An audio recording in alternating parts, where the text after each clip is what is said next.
Hi, this is Russ at Devoted Golfer TV. We are in the Mizuno booth at the PGA 2019 Merchandise Show, and there's an interview that I did with you, Chris, years ago that I love watching. That was a great interview. Yeah, you know, and I love talking about technology, and you are one of the technology gurus in this business. I hope so. You know, I try. At least I play that on TV sometimes, right? Yeah, yeah.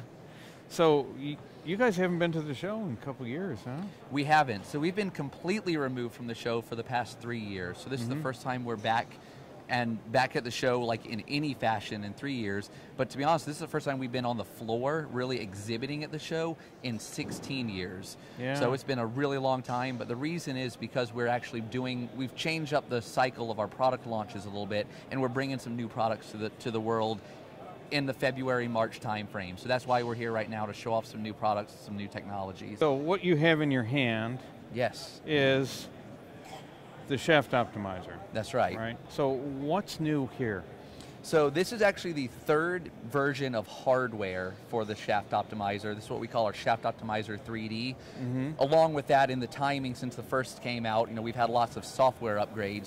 But this is the most dramatic hardware upgrade we've made since then. Yeah. It features a lot of the same things that the original Shaft Optimizer and Shaft Optimizer 2 had, which are 2 strain gauges on each of the major axes of the shaft, as well as a microprocessor and an accelerometer. Accelerometer to gather head speed information that we can extrapolate down to there, and a microprocessor to put all that together. But the new addition is a research level gyro built into this as well. That gyro will allow us a lot of knowledge of the club's position in 3D space.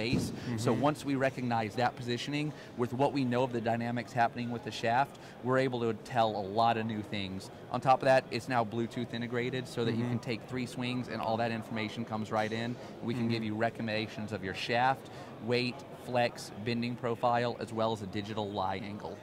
So you think you could put like a little stunning device in there, so when the guy goes really outside in on you, he gets like a little beep? That's the next thing, is the electrify it, so it'll really shock you if you're off playing. I like that. So you mentioned 3D space, so you can see everything here in 3D space. That's right. So that's the beauty of a gyro, that gyroscopic technology. It knows, it's feeling its position versus the center of the earth. So it knows it knows the location it is, and it knows it on every axis. So from there, we are collecting upwards of 40 data points. Right now, we're only delivering you a couple of those, because a lot of those we're bringing into our research level to make sure we're not giving recommendations until we know we're giving you the proper recommendations. So we're utilizing it right now to give digital eye angle, but there's other things downstream that are coming in the future. How soon can I get acceleration from you? We'll see about that. We understand acceleration. We're measuring it through time, so we know a lot of that stuff, but we're not delivering that yet. You're one of the few who want to use it right now, but that's a good thing. I've been wanting to use it for a long time. Exactly, but you're one of the few. I can only get it from the horizon down. And that's because I use radar. You can on your current, right. Yeah, I use radar, and so, you know, that brings up another point. What does that thing weigh? So this thing, while it looks like a big bulky thing, this piece right here weighs 70 grams. We put it on a 60-gram shaft, so we're sitting at 130 grams. So while that is heavy in the terms of, you know, if the average shaft is, call it 95 to 105 grams, it's a little bit on the heavier side, but it's the weight of a dynamic gold. So it's not overly heavy that it's going to really throw off a lot of people's swings. Okay, yeah, and it's up closer to the butt, so it's not really going to We've put it on the balance dynamics. Point. We absolutely built it so it's going to swing weight out normal. The overall static weight's going to be a little bit higher, but the swing weight's going to be what you'd expect. Okay. So with this, you deliver a shaft and a head recommendation? The head recommendation, we really rely that on the fitter, and you know, a lot of times a player will come in with some sort of pre-deceived, like I want to do this type of head, or I want to do that type of head. The fitter can place them from there. What we're really delivering from here is a shaft recommendation, and then on the head, we're recommending a digital lie angle. I call it digital lie angle because it's not measured using a lie board, because we feel like this can take a lot of those flaws of the lie board out. So we're measuring your head, or delivering a head spec, but not a head model. Yeah, you know, I'm smiling here because I'm thinking as you're saying that. I mean, you can probably tell from how this thing torques at impact about where they hit. We can. That's Yeah. I mean, that's another thing that the beauty of a gyro and the beauty of all the different pieces, we're measuring a lot of those things and we're collecting all that. We can understand if a shot's on the toe, a shot's on the heel, because the gyro recognizes how that head deflects after that and what it causes. We're understanding a lot of different things. Yeah, so if you do three swings with this, right? That's right. So if you don't strike within a dime and the guy asks for an MP, bap, you get a I like that. It's another utilization of the electrics feature. You got to sign a waiver before you use it. Yeah, I like that. So let's talk a little bit about heads. This is the new one. Yeah. What I'm holding right here is the JPX919 Hot Metal Pro. This is a line extension of our 919 line, which came out this past fall. Featured 3 models, the Tour, the Forge, and the Hot Metal. The Tour is the standard, thin top line, thin sole, one-piece grain flow forge, 1025E pure select mild carbon steel. You know, very simple, very classic, traditional. It's a JPX because it's weighted a little bit more aggressively than some of our MPs, but it's very much a player tour level club. The Forge is the next step up from that in terms of it's a little bit larger head size.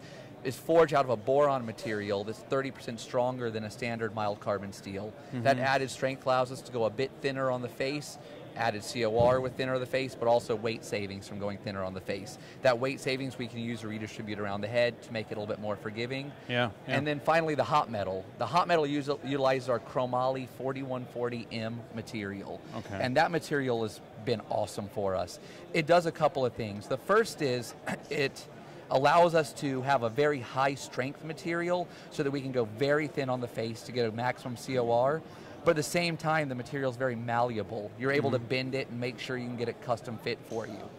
The negative of those three clubs in that family is that each one gets bigger and more offset and thicker top line. So if you're that player who wants distance, all those things from the Hot Metal, from the chromoly, you had to do it in a big package. So now we're launching the Hot Metal Pro. Yeah, my rep showed it to me, but he wouldn't let me have the head yet. Why not? Come on. Yeah.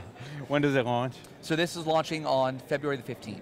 Yeah, that's why he wouldn't let me have the head yet. There you go. That's exactly right. Yeah, I love the fact that you've taken this hot face technology. Now, isn't this cup faced?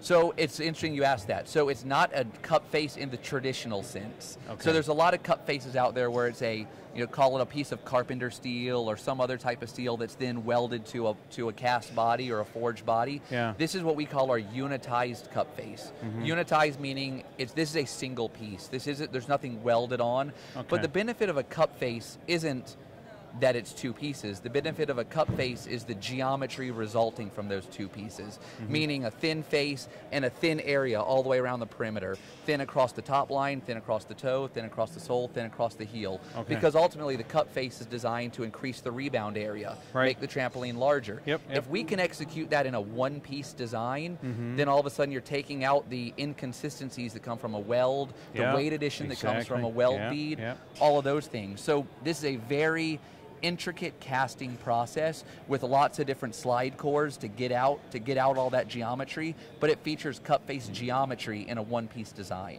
Okay. And it's a little bit smaller and easier to look at.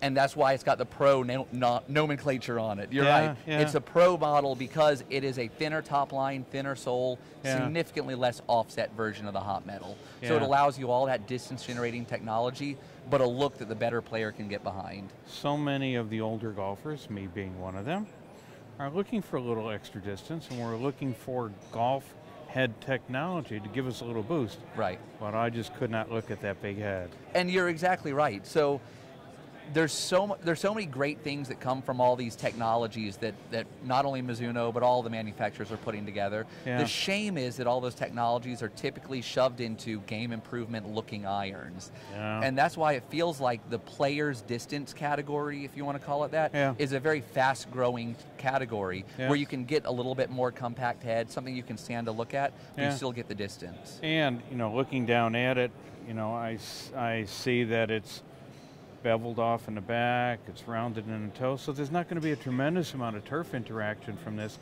that you get in some of those, what they call game improvers. You're exactly right. You get thick soles almost, or go hand in hand with a game improvement golf club. thick sole is great for a certain player, but for a better player, you're not going to get the turf interaction. It's not going to enter and exit, particularly exit the turf as you'd want it to. Yeah. So we're very particular with how we bevel the sole, and if you look across the back line, there's really just almost like a cut across the back where we remove some of that material. Yeah. So you still have the thickness to bring the center of gravity back, but you don't have that added width that comes along with it. Yeah, you know, and I live and play in Texas, and the turf is thin. Right. And you know, it's not too far to be into the dirt. You're just right. underneath it. And I just, you know, my greatest fitting success has come from the minimizing turf interaction. Absolutely. That's one of the things we focus on a ton, particularly with our tour staff, is how does a club enter and exit the turf? Yeah. Because ultimately that's going to lead to more consistent contact, more consistent ball flight. Yeah. So we really put a lot of focus on the actual turf interaction of a golf club. Speaking of the tour staff and the higher end clubs, the MP family, the forging process has changed a little bit. You want to speak to that some? Yeah, you're right. So we've been utilizing what we call our grain flow forging process for a number of years. Yeah. What the grain flow forging means is there's actually a step before the forging of the club where we take the billet and we stretch and bend it. Okay. The reason for that stretch and bend is that now we can locate the grains of that material. Right. If you take the billet, once it's stretched and bent, we know the grains are flowing in this direction. Yeah, I know from working with plastics exactly. throughout my life that when you put them under load and you stretch them out, you get molecular alignment. That's exactly right, and that's what we're looking for. Yeah. So you get that molecular alignment, and then when you forge it, then all of a sudden we know we're getting long continuous grains. The long and the continuity of the grains, the fact that they're not broken up, means that the duration of vibration is going to be longer. So if when you hit the ball, it's going to feel like the ball is sticking on the face longer, just because those grains are vibrating truer. You know, if you have a material that's forged and the grains are very short and choppy and going off the top and off the bottom, you're going to get a shorter duration of vibration. Talk about a casting, why castings typically feel clickier. That's because there is not that grain there. You know, the castings have the voids and the grain's not there. Because ultimately that's going to lead to a clickier feel. With Mizuno, we don't want that. Yeah. So you asked about how it's evolved. With the new MPs as well as the new JPX on the 919 Forge, the 919 Tour, we've taken all those great things about the grain flow forging process, and now we're utilizing what we call grain flow forged HD. HD standing for high density. Okay. So same exact process where we stretch and bend prior to forging, but now when you actually make that forging mold, there's there's the negative of the club, and then we actually almost blockade the sole side of it.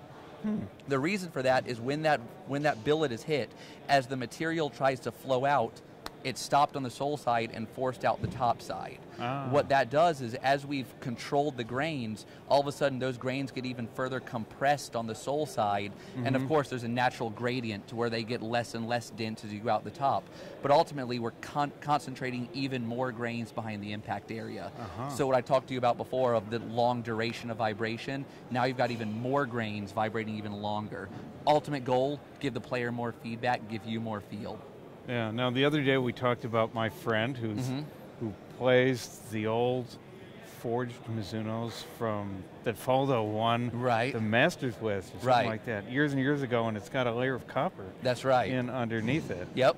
Yeah. So he searches the world for these things, right? And then sends them to Japan someplace and gets them reworked and refinished and brings them in for a reshaft. Yeah. It was a really cool process that we did back in the day, where between the layers of the nickel and the chrome, there was actually a copper, what we call a copper underlay that went under that. Beautiful thing. When it starts to wear, you'll see the chrome wear out, and you'll see that you'll get to that copper before you get to the yellow nickel. But the negative of it is plating copper is not very environmentally friendly. So that's kind of why we've gone away from that, is the environmental and kind of health or environment effect of a copper plating. Was it coming back? Talking about it. We'd like to try to execute that in a way that has no adverse effects on the environment. So we're always looking at that, because you're right, there's a whole generation of golfers who know and understand the benefits of that copper underlay, and really there's a nostalgia there of the feel that it's going to generate. So we're looking at it. Yeah. So back in that day, nobody was getting paid to play a set of irons, just like they're not getting paid to play shafts. Right. That's right. And my understanding from my rep was that you had the overwhelming percentage of irons in play. Yep, Mizuno was the #1 iron on tour for basically the entire 90s going into the early 2000s, at which point one of our major competitors decided, I want to be the #1 iron on tour.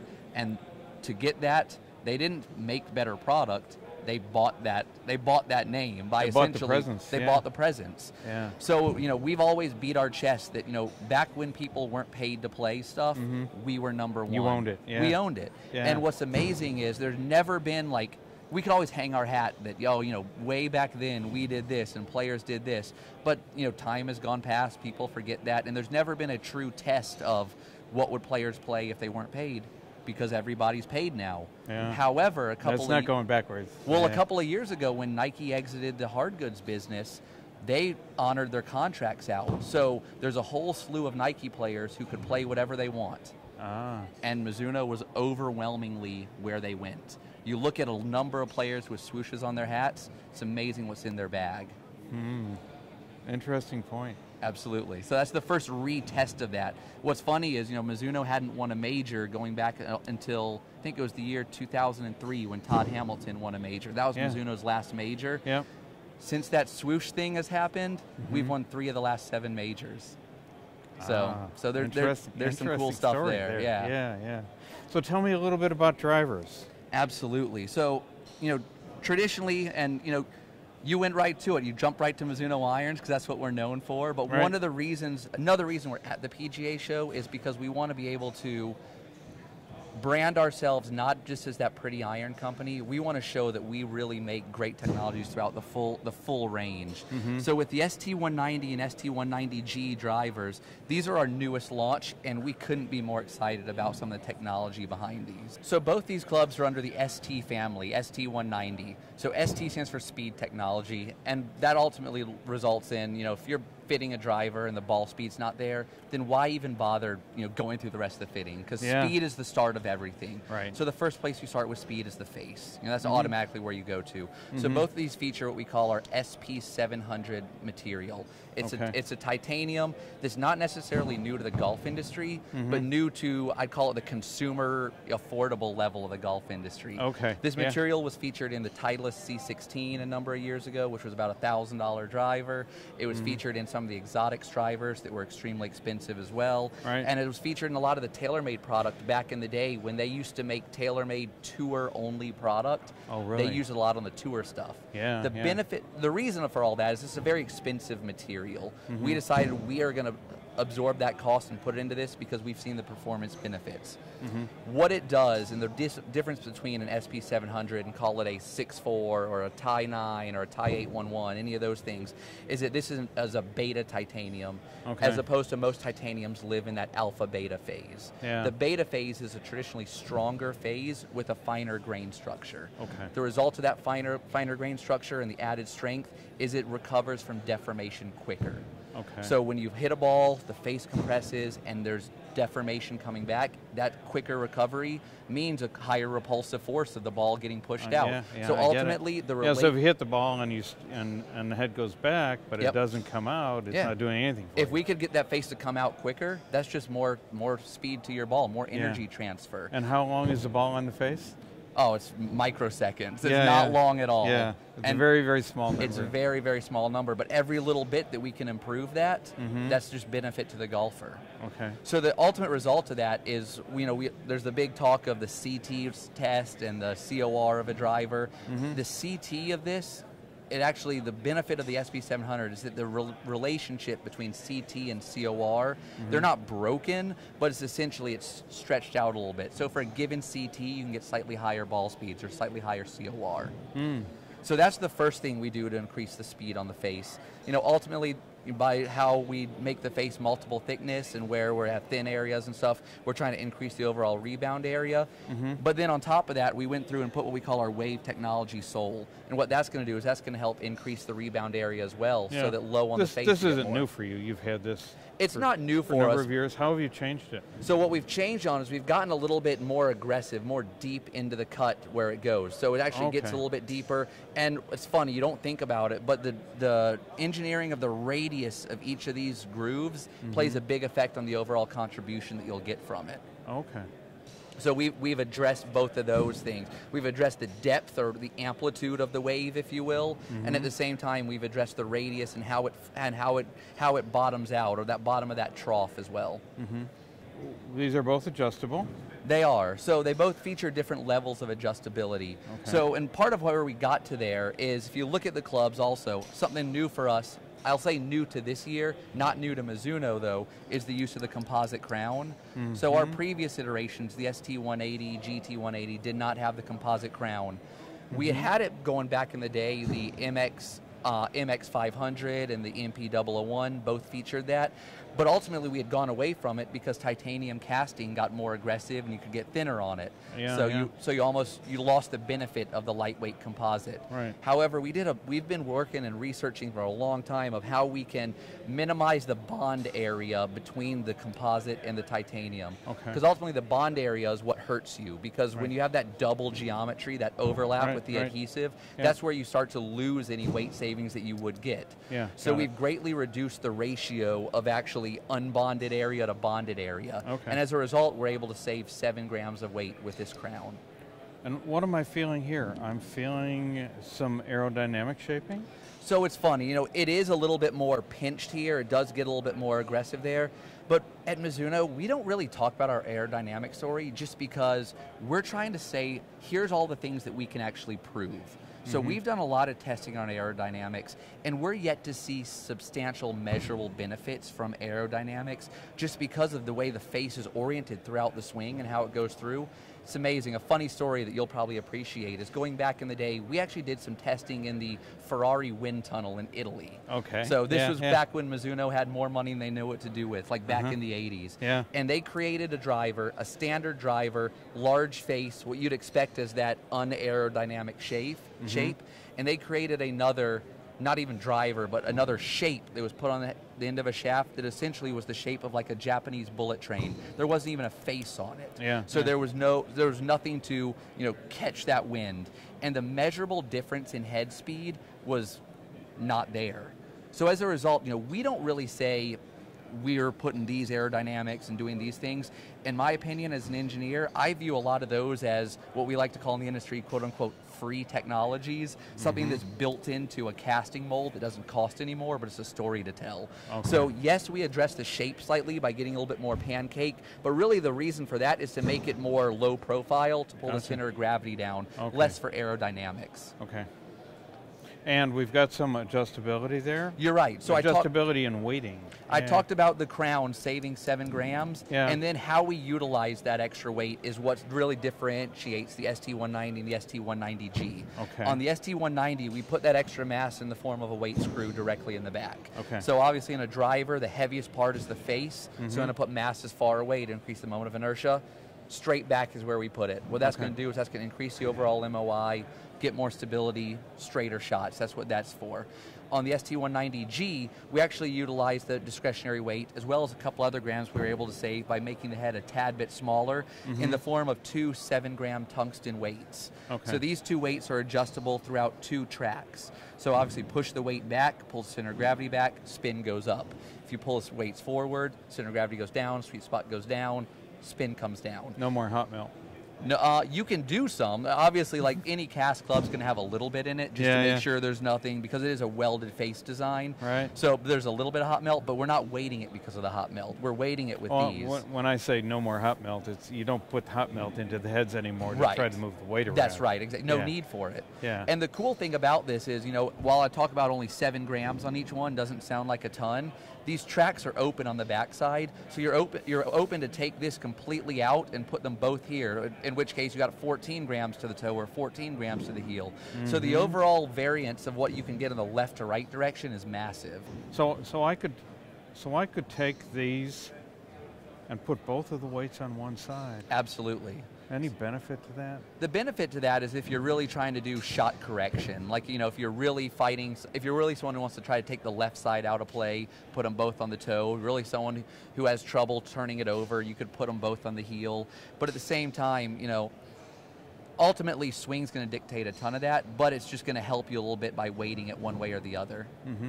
And can I get different weights? Can I You can't get different weights from us, but there's different things you can do. You could actually get a third weight, in particular if you want to go shorter length or something like that. You could add a third weight to this. If you want to go over length, but you don't want your swing weight to get out of hand, you could remove a weight. So there's other things you could do like that. Okay. Well, Chris, always a great time with you. Absolutely. And I truly enjoy the technology, and I know that people that watch me enjoy the technology as well. So it's always great talking tech with you. So thanks for spending your time with us. Thanks so much. Russ and Chris Vauchel at the PGA 2019 Merchandise Show.